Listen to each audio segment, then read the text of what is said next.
గడిచిన సార్వత్రిక ఎన్నికల్లో తెలంగాణ రాష్ట్రంలో మార్పు కావాలని, మార్పు రావాలి అని రాజకీయంగా తెలుగుదేశం పార్టీకి ఏమి లాభం వస్తుందని అన్నదానికంటే కూడా ప్రజలు ఏమి కోరుకుంటున్నారో, ప్రజా అభిప్రాయం ఏముందో దానికే మా మద్దతు తెలపాలి అని, రాజకీయంగా లబ్ధి ఏమి జరుగుతుంది అని ఏ రాజకీయ పార్టీ అయినా ఆశిస్తుంది, ఆలోచిస్తుంది. కానీ తెలుగుదేశం నాయకులు కానీ, జాతీయ నాయకులు నారా చంద్రబాబు నాయుడు గారు కానీ,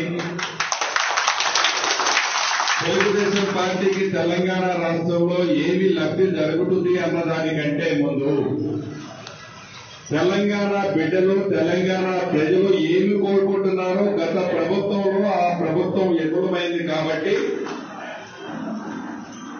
ప్రజలు కోరుకునే ప్రభుత్వానికి మనస్ఫూర్తిగా 119 నియోజకవర్గాల్లో తెలుగు తమ్ముళ్ళు, తెలుగుదేశం నాయకులు పూర్తి మద్దతుని తెలియజేశారు. కాబట్టి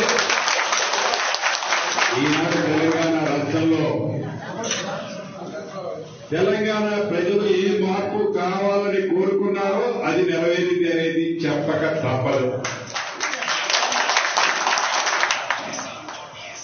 గడిచిన ఎన్నికల్లో ఉమ్మడి ఖమ్మం జిల్లాలోని 10 నియోజకవర్గాల్లో, ఉమ్మడి ఖమ్మం జిల్లానే కాదు యావత్ తెలంగాణ రాష్ట్రంలోని పాత 10 జిల్లాలలో అన్ని ప్రాంతాలలో ఎక్కడైనా కాంగ్రెస్ పార్టీ నాయకులు ఆదమర్చి నిద్రపోయారేమో కానీ తెలుగు తమ్ముళ్ళు మటుకు ఎక్కడ నిద్రపోలేదు.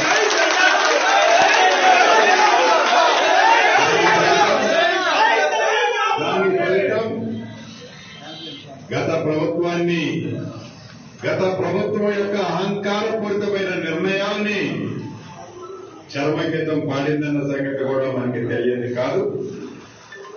మనస్ఫూర్తిగా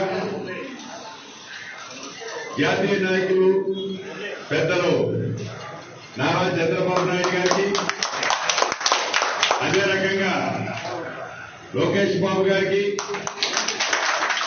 తెలంగాణ రాష్ట్ర తెలుగుదేశం పార్టీ కార్యవర్గ సభ్యులకి, తెలంగాణ రాష్ట్రంలో ఉన్న తెలుగు తమ్ముళ్ళందరికీ నా తరఫున, కాంగ్రెస్ పార్టీ తరఫున మనస్ఫూర్తిగా ఈ వేదిక మీద నుంచి అభినందనలు, కృతజ్ఞతలు.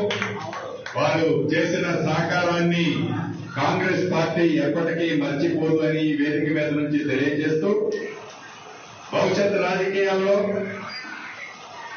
తెలుగు తమ్ముళ్ళకి మీరు వేరు, కాంగ్రెస్ పార్టీ వేరు కాదు.